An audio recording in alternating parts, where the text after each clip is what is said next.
Bonjour, monsieur Antoine Pétavin. Bonjour, monsieur Nicopen. Comment vas-tu? Ça va très bien et toi? Impeccable. Je suis très fier d'être interviewé sur ton podcast que j'écoute tous les jours. Tous les jours? Je sais qu'il y a 28 épisodes déjà et quand j'arrive au bout, je les réécoute. Tu les réécoutes trois fois. Comme une bonne saison de Game of Thrones qu'on a envie de revoir derrière. Mais tu fais bien et tout le monde devrait le faire. Tout le monde devrait faire ça, le réécouter en permanence. Et ça me fait plaisir de t'avoir à interviewer. Donc c'était le second interviewé. On va faire une série d'interviews. Et j'avais envie de parler avec toi d'un sujet sur lequel on a beaucoup bossé ensemble.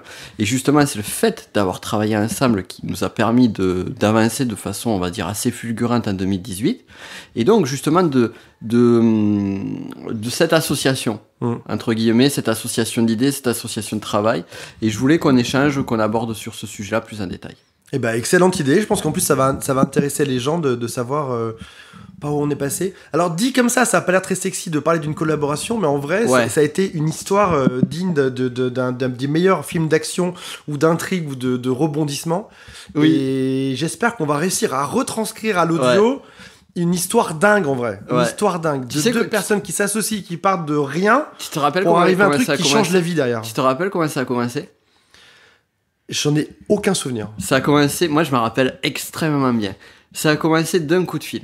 Et d'un post Facebook, en fait, même. C'était un post Facebook que tu avais fait où tu avais balancé un quiz que tu étais en train de faire sur des profils de personnalité. Et moi, je t'avais répondu en commentaire que j'étais en train de faire plein de tests dans le truc des quiz. Du coup, tu m'avais appelé en retour. T'as raison. Et donc, on s'est dit, mais en fait, on est en train d'être sur la même lancée. Pour un petit peu que nos auditeurs comprennent. On était sur une stratégie qui est de faire des quiz pour récupérer du lead, des inscrits. En fait, on avait un problème qui est le problème numéro 1 des entrepreneurs, même pas français, des entrepreneurs au monde, c'est obtenir plus de clients. Voilà, exactement. Comment acquérir une audience, comment acquérir plus Et en l'occurrence, on n'avait pas beaucoup de clients, on avait quasiment zéro.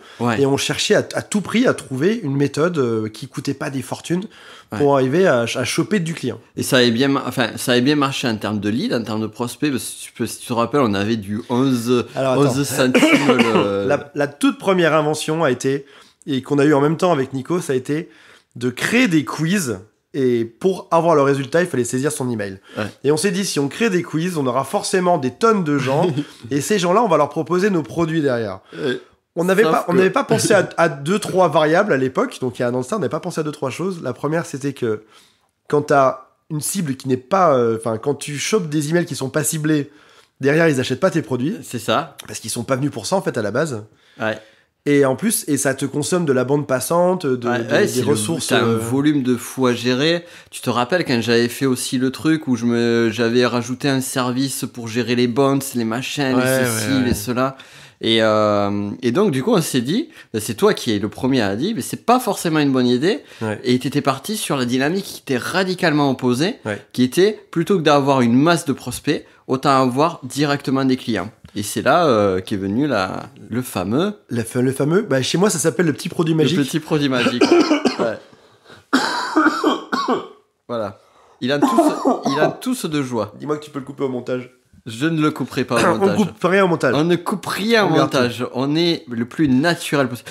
Parce que sur le web, on te parle beaucoup, c'est le mot à la mode, alors peut-être c'est fini en 2019, je sais pas, on va voir, mais le mot authenticité. Sauf que personne ne l'a fait. T'as raison. Tout le monde parle d'authenticité. Nous, on est authentique, on tous dans les podcasts et on laisse. Et on en est fiers. Et on en est fiers.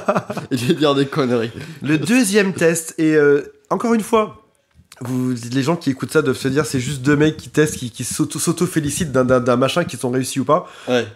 Ce qu'il faut savoir, et réellement, ce qu'il faut savoir, c'est que quand t'as aucun client, quand t'es en dépression, ce qui est l'état classique de l'entrepreneur, quand t'es en dépression chronique, de pas avoir de chiffre d'affaires, de pas savoir comment tu vas bouffer, de pas savoir comment est-ce que tu vas encaisser les choses, de vendre tes produits à beaucoup moins cher pour que les gens les achètent, à essayer vaguement de copier un tel et un tel et un tel, et que t'es là-dedans, t'es juste en dépression. Premier test les quiz, ça marche pas. Il y a un an. Un mois de travail, 1 mois et demi, comme des fous à tester dans tous les sens. Et des investissements financiers des investissements, des logiciels, du tools de partout. Ça marche pas. Numéro 2, je me dis, vas-y, j'ai une autre théorie. Je regarde, il y a Frank Kern et Russell Brunson qui font ils vendent un petit produit que j'ai intitulé le petit produit magique.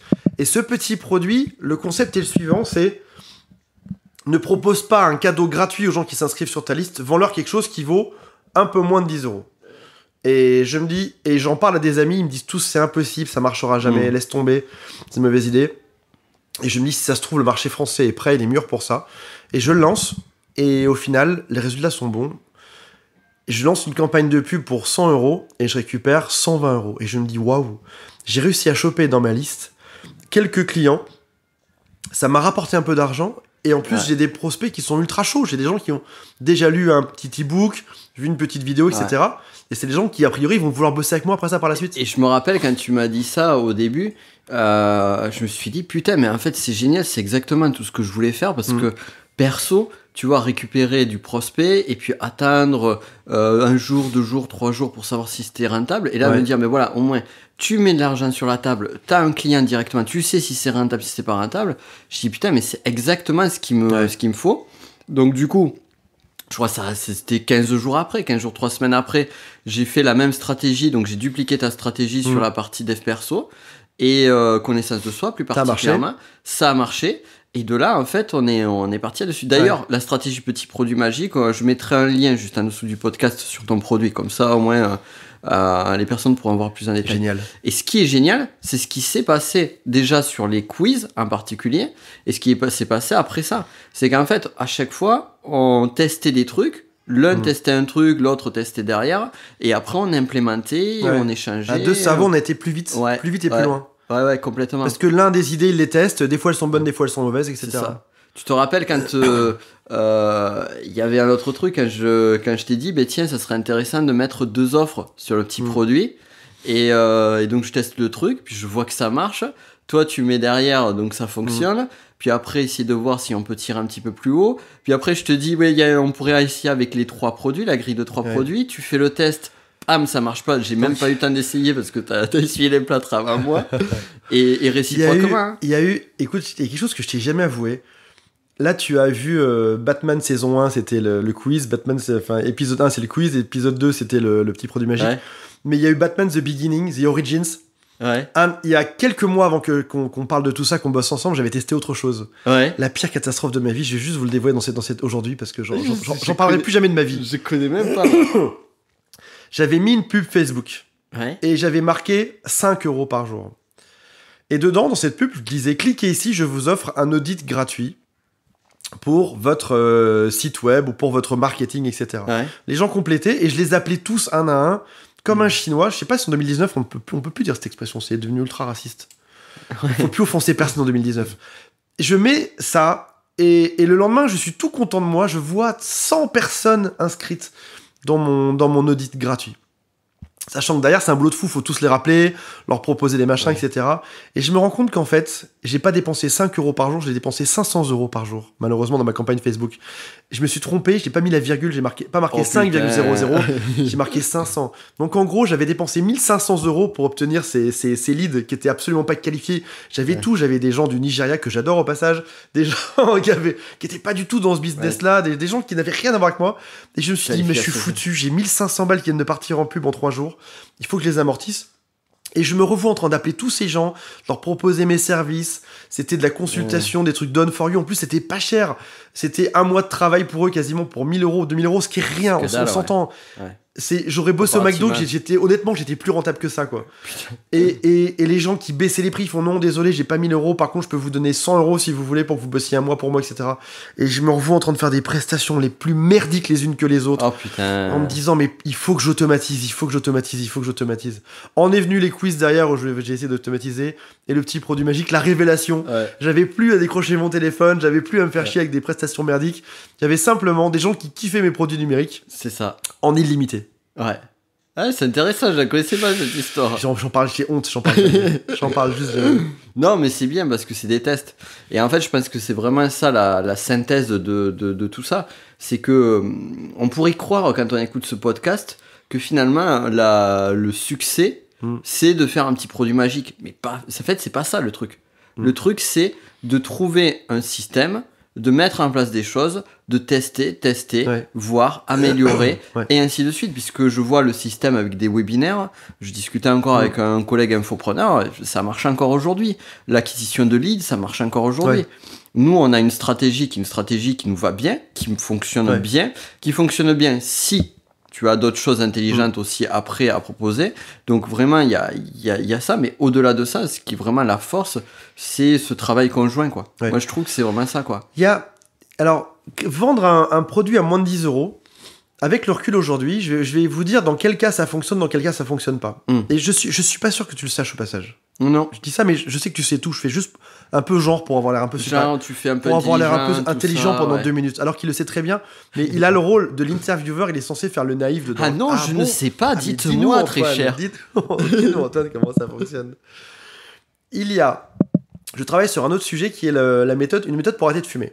Et en l'occurrence, quand on crée un produit à moins de 10 euros, on espère derrière que les gens vont prendre après ça un produit à plus de 10 euros, un produit à plus de 100 euros, un produit à plus de 1000 euros, un produit à plus de 50 000 euros, etc.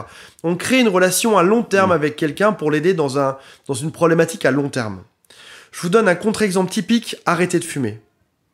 Alors bien sûr, ça peut être du long terme pour certains, mais plus probablement que tu as envie d'avoir un livre comme Alan Carr que tu lis une fois et au bout de 2 heures, ton problème il est réglé. Donc ne crée pas un petit produit à moins de 10 euros sur une méthode qui doit être réglée en moins de quelques heures ou quelques jours et qui n'a pas pour vocation à faire de toi un gourou dans ce domaine où les gens te suivent pendant 10 ans ou 20 ans.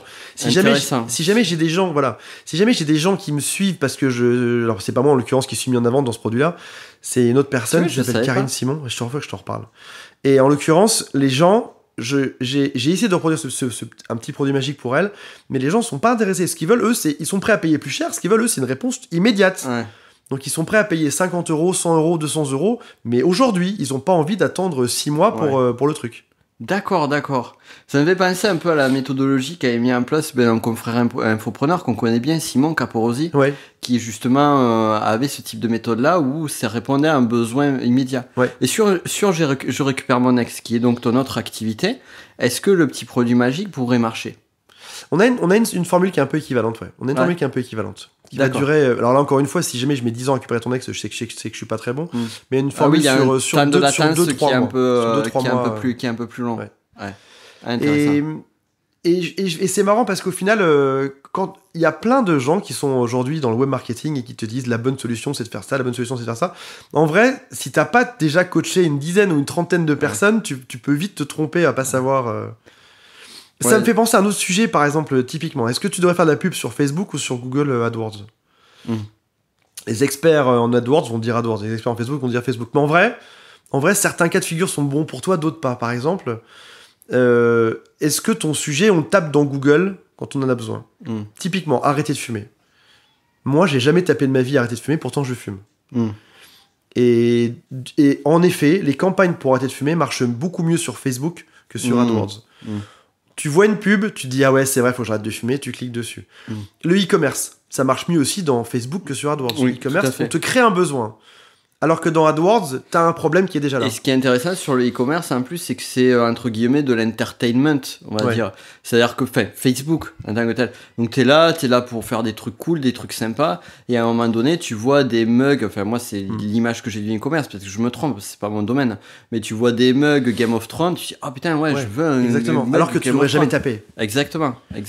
Et les conseils Les conseils aujourd'hui, ce sera le titre de cette... J'espère que ce sera pas le titre de ce podcast. Les conseils d'un vieux con de 42 ans qui buzz depuis 20 ans sur le web, ce serait... Demande-toi... ça sera ça. Ne me dis pas... À chaque fois, je me tape des titres pareil pour mes podcasts. Vas-y, mets-le, tu peux le mettre. On verra. Le vrai conseil aujourd'hui, c'est vraiment les conseils d'un vieux con, c'est demande-toi comment est-ce que tes clients sont supposés te trouver. Et ça paraît bateau comme question, mais... Les ex. Je vous pose... on va faire un petit quiz, on va faire un petit jeu aujourd'hui. Comment est-ce qu'une personne décide de récupérer son ex ? Est-ce qu'on va créer le besoin dans Facebook, ou est-ce qu'on va le faire dans AdWords, ou est-ce qu'on va le faire dans YouTube, ou est-ce qu'on va le faire sous forme d'article ? À ton avis, c'est quoi le... Moi, ça serait vraiment comment récupérer son ex, comment retrouver sa copine. Ça serait vraiment ça. Je taperais le truc. Tu taperais. Et ben voilà, la majorité des gens viennent chez nous en tapant leur gueule. Pour moi, arriver sur Facebook et puis voir... un truc qui dit comment récupérer son ex, ça serait genre magie, alléluia, synchronicité, il y a le truc de fou qui est arrivé. Je trouve ça improbable. C'est un problème qui est trop ponctuel pour qu'il puisse supporter d'être mis dans Facebook. Donc, récupérer son ex, allez, quiz numéro 1, t'as gagné. T'as une bonne réponse sur les 5. Quiz, récupérer son ex se prête bien à être non pas dans Facebook mais être dans Google sous format par exemple sous format par exemple d'articles ou de vidéos YouTube, avec derrière éventuellement un petit produit magique qui redirige vers des formations qui sont un peu plus grosses. Quiz numéro 2, la cigarette. Comment est-ce que les gens tombent dessus? Alors là, je te l'ai un peu indiqué, les gens le tapent pas, bizarrement. Mais c'est vrai, moi initialement, je me serais dit comment arrêter de fumer, quoi. Ouais. Comme le fameux livre d'Alan Carr, c'est ça? Toi, tu te serais dit ça? Bah moi, typiquement, qui suis fumeur. Mais t'es pas fumeur. Moi, j'aurais même... En fait, moi, ce que j'aurais fait, typiquement, et ça me fait penser à ce bouquin-là, je serais allé sur Amazon, j'aurais tapé « Comment arrêter de fumer ?» et j'aurais acheté un bouquin sur ça. Mais t'es pas fumeur. Ouais. Et là, tu te trompes. Là, c'est une mauvaise note pour toi, Nico. Ah, je sais pas. Parce que t'aurais dû demander à 10 copains fumeurs, est-ce que vous avez déjà tapé dans Google « Arrêter de fumer ?» Et les 10 t'auraient dit « J'aurais dû le faire, mais je l'ai pas fait. » Donc là, on en revient au fameux... C'est une campagne qui cartonne dans Facebook. Donc là, on cartonne pas du tout dans AdWords. On en revient sur le fameux sujet, connaître son audience. Ouais. Et d'ailleurs, c'est intéressant ce que tu dis parce que ça peut t'amener de l'eau au moulin. Je sais pas si je t'en avais parlé de ça. C'est que j'avais vu à une époque donnée sur YouTube énormément de campagnes sur arrêter de fumer. Et il y avait un truc qui était tout le temps là, quoi. Une pub qui était tout le temps là. Et sur YouTube, en fait, j'ai jamais tapé arrêter de fumer nulle part, quoi. Et la vraie équation derrière ça, c'est de savoir déjà... Alors, le troisième, c'est un piège, mais je te prépare un peu le piège, ok? Ouais. Il y a certains sujets qui concernent 1% de la population. Récupérer son ex, c'est peut-être 0,5% de la population, 1% ou 2%, tu vois. Arrêter de fumer, en l'occurrence, c'est 15%. Ouais. Le mal de dos, c'est 30% des Français ont mal au dos. Sur du mass market. Là, on est sur du mass. Là, on quitte la petite niche des ex. Là, on arrive sur du mass market. Parce que même 0,5%, pour moi, c'est une belle niche, quoi. Ouais, c'est une très belle niche. Ou faire de la pub pour j'ai mal à mon dos. Ouais. C'est la troisième question de mon quiz. Ouais. Eh bien, théoriquement, ouais. Donc, initialement, instinctivement, je t'aurais dit, je l'aurais tapé sur Google. Ouais. Mais au vu de ce que tu m'as dit, c'est que j'ai juste. Instinctivement, tu l'aurais mis dans Google. Mais vu que ça concerne 30% des gens, tu peux le mettre partout, en fait, en vrai. Partout. C'est un peu comme 30% des gens seront intéressés. C'est un peu comme le truc que j'avais vu sur les publicités Facebook. Alors là, on rentre un peu dans le technique, mais on va essayer de le vulgariser quand même. Sur Facebook, j'avais entendu dire, il y a une stratégie chez les e-commerçants qui est de pas mettre d'audience du tout. Ouais. C'est-à-dire mettre tout le monde. Ouais. Tout le monde, France, et l'algorithme Facebook arrivait à targeter lui-même. Ouais. Et chose que j'ai essayé dans l'infopreneuriat et qui ne marche pas, enfin, du moins dans mon cas. Mais je trouvais ça intéressant. Ouais. Et donc là, en fait, c'est ça, tu fais du mass market pur, et intéressant.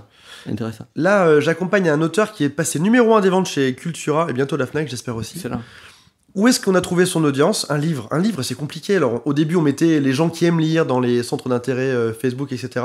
C'est chaud, ouais. Et on n'a mis aucun centre d'intérêt, et sa cible, en l'occurrence, pour ce livre-là, c'est des femmes de 45 à 65 ans. On n'a mis aucun centre d'intérêt femmes 45 ans, de 65 ans, et ça cartonne. Aucun centre d'intérêt. D'accord. Une femme sur 5 ou sur 3, potentiellement, est susceptible d'aimer ce bouquin-là. Ouais, d'accord. Donc, vous avez quand même eu un avatar client qui est quand même l'âge. L'âge et le sexe. Voilà. Ok, intéressant. Et après ça, il y a des cas un peu plus compliqués. Par exemple, admettons, tu es... là, c'est la dernière question du quiz, et c'est la plus, je te l'annonce, c'est la plus compliquée. Parce que là, j'ai deux bonnes notes sur 3, du coup. T'as déjà 2 bonnes notes sur 3. Ouais.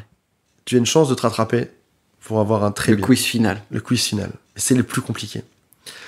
Un de mes élèves a un site, et dessus, il traite de la gestion d'équipe. Comment faire pour gérer ses équipes, etc. Et son produit, c'est gérer ses équipes. Ouais. Comment est-ce qu'il va faire sa pub? Comment est-ce qu'il peut faire sa pub? Où est-ce qu'il devrait la faire pour trouver des gens qui sont intéressés par la gestion d'équipe? Un sujet B2B qui est ultra niche de marché, qui a priori qui est pas tapé dans alors dans instinctivement, moi j'aurais dit instinctivement, j'aurais dit B2B à l'époque du moins, j'aurais dit B2B LinkedIn. Aujourd'hui, je dirais un petit peu plus loin. C'est-à-dire qu'effectivement, c'est la plateforme LinkedIn pour ce public-là.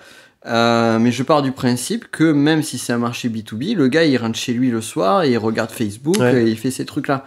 Donc, je pourrais dire même Facebook, quoi. Bah, quels critères? Ah oui. Là, c'est pas pareil. Là, moi, je prendrais un critère qui serait un critère social. C'est-à-dire chef d'entreprise, catégorie socio-professionnelle ou En fait, je testerai même 2 audiences. Je testerai la catégorie socio-professionnelle sur la première audience et je testerai sur la seconde audience le niveau d'études. Ouais. Je ferai ça. C'est pas mal. J'y ai même pas pensé. T'as battu le maître. On est parti sur autre chose. Ouais. Je vais rajouter, c'est une très bonne suggestion. Ouais. On est parti sur autre chose. Il a un site web, donc il a déjà du trafic dessus. On a commencé par retargeter le trafic dessus. Ah, d'accord. Mais on a aussi fait des lookalikes, des gens qui visitent son site web. En fait, on se raccroche. Tu as oublié de me dire le truc principal, c'est qu'il a déjà du trafic. Ouais, je l'avais dit au début. Et on a fait une deuxième chose. On a pris son trafic, on a fait des lookalikes dessus, des populations qui ressemblent. Et on a pris aussi après ça toute sa base d'email Gmail. Ouais. Tous les gens à qui il parle, on les a tous mis dedans, on a fait des lookalikes, on a pris les amis de ces gens-là derrière, etc. Et ça marche pas mal. Tu es intelligent. Il y a toujours un point d'accroche. On t'a déjà dit que t'étais intelligent. Seulement aujourd'hui. Avant, on me l'avait jamais dit. Jamais dit. Mais bref, on est trop technique. Ans. Est-ce que ça intéresse les gens qu'on soit aussi technique ou pas? Ou est-ce qu'ils s'en foutent, les gens? Non, parce que il y a plein de pépites en fait. Il y a plein de pépites et faut pas oublier. Moi, si on me l'avait dit à l'époque, j'aurais. Faut pas oublier que mon audience, que ceux qui écoutent mon podcast, donc toi qui écoutes mon podcast, tous les jours, ce sont des personnes qui justement s'alimentent de tout ce contenu, de tout ce savoir, et on n'est pas sur des choses, on va dire, à ras des pâquerettes. On va sur des choses un petit peu plus évoluées et c'est ça en fait. C'est ça. Moi. Tu vois, ce que je veux, donc là, petite parenthèse, mais ce que je souhaite apporter sur ce podcast-là, c'est des choses que j'aurais envie d'entendre. Ouais. Tu vois, purement et simplement. Donc, est-ce que ça répond à la question? Oui, complètement. Donc, effectivement, il y a un peu de technicité sur certaines choses. D'ailleurs, dites-le nous. Dites-le nous en commentaire ou en retour, ou vous me le dites sur Instagram ou autre. Qu'est-ce que vous pensez de ce podcast? Qu'est-ce que vous pensez de la qualité du contenu, quoi? Moi, c'est des choses que j'aurais aimé à l'époque qu'on me dise. Mais déjà, tu vois, rien que le point de base dont on a parlé tout à l'heure, dire il n'y a pas de méthode qui marche. Tu sais, moi, ce que je dis, mon mantra, je le dis souvent, ça. Souvent, et je le dis beaucoup quand je fais mes coachings. Quand je fais coaching stratégique, je leur dis tout marche et rien ne marche. Et je le répète, tout marche et rien ne marche. Et c'est une vérité. C'est que toutes les techniques marchent et aucune ne marche. Celle qui marchera, c'est celle qui sera adaptée. Ouais. Et on en vient au point clé, tu vois, de notre travail, de notre collaboration ensemble depuis plus d'1 an, c'est le point d'orgue, c'est tester, quoi. Tester. Et il passe parce qu'on a tendance à se dire, ouais, j'ai trouvé le Graal, en fait, mais on le cherche, et je vais tester le truc, ça marche pas. Mais pas rester à le truc, ça marche pas, je vais le jeter à la poubelle, mais continuer à implémenter. Parce que nous, le petit produit, c'est pas arrivé du jour au lendemain non plus. Hein. Il faut quand même recadrer un petit peu les choses. Ouais. C'est que avant de trouver la méthodologie qui marche, tu vois, par exemple, moi, dans mon cas, le petit produit, tu te rappelles, j'étais juste break-even pendant les 4 premiers mois. J'ai galéré, quoi. Et après, à un moment donné, tu m'as donné un petit truc de plus que j'ai mis, et du jour au lendemain, ça a débloqué, et je suis devenu rentable. Et alors, break-even, donc du coup, moi, ce que je faisais, c'était l'investissement pour récupérer du client. Et le second petit produit que j'ai créé, donc celui où transformer vos connaissances en produit rentable, qui est un lien ci-dessous, ne l'oublions pas, répétons-le. Et bien, ce produit-là, j'étais rentable à l'espace de 15 jours, quoi. Ouais. Et pourquoi ? Parce que, effectivement, à force de tester, à force de faire, et bien après, on crée une compétence, un savoir-faire. Exact. Et par exemple, tu vois, un de mes échecs, je peux le raconter, un de mes échecs de fin 2018, j'ai essayé de sortir un produit, on va dire, de l'acabit des produits qu'on va voir sur des lancements orchestrés. Sans forcément faire un lancement orchestré. Je me suis vautré. Je me suis vautré pourquoi ? Parce que c'est quelque chose, et on en avait parlé, d'ailleurs, tu avais fait des tests aussi, il me semble, sur ce type de produit-là, en 2018, si je ne me trompe pas. Ouais. Et ça a été dur. Alors, je ne sais pas pour toi, mais pour moi, ça a été dur, parce que j'ai pas cette connaissance-là. C'était la première fois que je faisais un produit comme ça. Par contre, tu me demandes de sortir un produit à 100, 200, 300, 500 euros, une formation de notre... C'est plus simple. Ça, c'est plus simple et ça a marché mieux. D'ailleurs, il faut que les personnes qui écoutent ce podcast sachent qu'on va leur sortir une très jolie formation. Exact. Elle sera peut-être déjà sortie sur le juste prix. Tu sais ce que j'aurais aimé qu'on me dise, moi, quand j'ai démarré, que personne m'a dit, ou que j'ai peut-être pas entendu en vrai. J'aurais aimé qu'on me dise, Antoine, tu vas travailler dans un domaine, Demande-toi comment est-ce que les gens auront besoin de toi, où est-ce qu'ils vont te trouver, qu'est-ce qu'ils auront besoin. Et je me disais, on s'en fout, tout ça c'est du bullshit. Moi, ce que je veux, c'est la technique qui fasse le plus d'argent possible. Mais en vrai, les deux sujets se rejoignent. Quand tu connais tes clients. C'est ça, et la technique qui permet de faire le plus d'argent possible, c'est celle qui répond à ces questions. Quoi. Regarde, sur les ex, là, j'étais parti au début à faire une formation par semaine sur un sujet différent. En vrai, les gens, ils ont besoin de quoi quand t'es sur les ex ? Ils ont besoin de te trouver dans Yahoo, enfin dans Google, Yahoo, à l'époque Yahoo, ou YouTube. Ils ont besoin d'une solution qui les accompagne pendant 1 mois, 2 mois ou 3 mois de je suis perdu jusqu'à j'y arrive. Et à la fin, ils sont libérés et ils sont heureux, tu vois. Ouais. Ils n'ont pas besoin que je les accompagne. Ils n'ont pas besoin d'une solution magique pendant 2 heures. Ils n'ont pas besoin d'une solution qui va durer pendant 10 ans. Et il faut que je me base là-dessus, quoi. Et toute ma stratégie devrait être basée là-dessus. Comment les faire entrer, leur faire me donner confiance au début, à l'entrée de ce tunnel-là, pour qu'ils aient envie d'écouter ce que je dis, etc. Comment derrière leur donner envie d'acheter plus de produits pendant ces 2-3 mois, ou une méthode globale. Et fin de l'histoire, au bout de 3 mois, c'est fini. De même que, tu vois, sur la partie business, on est sur d'autres stratégies. C'est des gens qui peuvent s'accompagner sur des années. Complètement. Et là, ça change tout, tu vois. Et tu crées un besoin au début. Au début, toi, par exemple, les gens vont peut-être te trouver dans YouTube, Google, mais en vrai, peut-être que plus probablement, tu peux créer un besoin dans Facebook, c'est encore mieux. Tu crées le besoin dans Facebook, ils te voient, business de la connaissance, génial, j'ai des connaissances, etc. Ils te découvrent un petit peu avec un petit produit. Après ça, avec un produit un peu plus cher. Après ça, ils apprennent à te kiffer. Après ça, ils veulent te rencontrer en vrai, et etc. Faire des trucs avec toi, des reconférences. Et c'est des gens que tu vas voir pendant 5 ans, 10 ans, 20 ans, 30 ans. Complètement. Et là, on est sur autre chose. Mais si au début, on te dit juste fais du fric sur le web, t'en sais rien de tout ça. Ouais. Mais il faut se demander sujet par sujet. Qu'est-ce que les gens veulent de moi ? Comment est-ce que je vais les aider ? Au bout de combien de temps ça va le faire ? Et tout à l'heure, j'avais un rendez-vous avec sur la partie. Je tousse comme un fumeur, mais rien à voir. Avec la personne avec qui je bosse sur le sujet cigarette. Et ils me disent oui, mais j'ai vu un autre type de tunnel qui est comme ça et comme ci. J'ai vu une autre page de vente qui est comme ça. Je veux l'essayer aussi, etc. Et je leur dis mais les amis, dans tous les cas, tout est vrai, tout fonctionne. Tout marche et rien tout marche et rien ne marche. On en revient à ça. Trouve une méthode juste qui te ressemble et qui va aider les gens au mieux en fait. Et alors je sais que ça a l'air facile à dire, on dirait un slogan de Facebook, tu vois, mais trouve une solution qui te plaît à toi, qui te ressemble, mais c'est ça. Dans lesquelles tu dis ça c'est moi, ok. Il y a peut-être des solutions qui te ressemblent à 2% de mieux, mais celle-là, elle me ressemble plus. Elle va aider au mieux les gens. Nous, on a un point commun sur notre façon de procéder, c'est qu'on aime, entre guillemets, j'aime bien dire, pisser du contenu. On adore créer du contenu. On adore. Donc, autant calibrer ce que l'on fait à ce que l'on est, quoi. Et ça, c'est intéressant. Et de voir aussi quel type de produit t'es bien ou t'es pas bien, quoi. Moi, je préfère vendre beaucoup de formations plutôt que de vendre peu de formations à un prix beaucoup plus élevé. C'est un truc, pour moi, parce que c'est ton truc. C'est mon truc. C'est ce qui te ressemble. Exactement. Il y a une très jolie histoire que je raconte et qui parle de toi. Je la raconte très souvent depuis quelques temps, là. Ah ouais ? Il y a un an de ça. 3 jeunes entrepreneurs se rencontrent. Nick Open, moi et un autre entrepreneur. Je sais pas s'il veut qu'on cite ou pas. Bah oui, non, je sais pas. Bon d'accord. Et un autre entrepreneur. Et au tout début, on réalise qu'on est tous les 3 capables de faire plein de choses. On sait faire des podcasts, on sait faire des webinaires, on sait faire des vidéos, on sait faire des articles. Notre ami du mastermind ? Oui. Ah bah bien sûr, tu peux le dire. Nico Popovic. Et on sait tous les 3 faire plein de choses. Et on cherche ensemble, comme des débutants, on se dit, on va essayer, on va chercher la chose qui fait le plus d'argent. Alors moi, je vais copier un tel, et moi, je vais copier truc, et moi, je vais récupérer ça de là-bas, et j'ai vu un américain qui faisait ça. Et au final, toutes ces méthodes marchent. Et au final, ces 3 personnes qui savent tout faire, au bout d'1 an, font des choses qui sont complètement différentes. On a tous les 3 dit qu'on aimait faire des podcasts. On a tous les 3 essayé. Au final, un seul d'entre nous fait des podcasts. Vous l'avez devant vous, c'est Nico. Ah, Nico aussi, il en fait pas ici. Ok. Moi, j'aime un peu. De façon différente. De façon différente. Moi, j'aime un peu moins. Mais c'est ça. J'ai arrêté. De façon différente. Tu penses que t'aimes ça. Il y a une différence entre penser que tu aimes et l'aimer vraiment. Si tu penses que t'aimes ça, fais-en une fois par jour pendant toute ta vie. Tu vas voir que tu vas très vite savoir si comme toi, si tu vois par exemple les groupes Facebook. T'essayes de m'évangéliser au groupe Facebook et au live. J'y arrive. Créer un groupe Facebook. On aimait tous les 3 à faire ça. Pourtant, un seul d'entre nous a un groupe Facebook. Peut-être Nico en a aussi. Non, moi, j'adore les groupes Facebook. J'adore ça. Et il faut savoir là-dedans.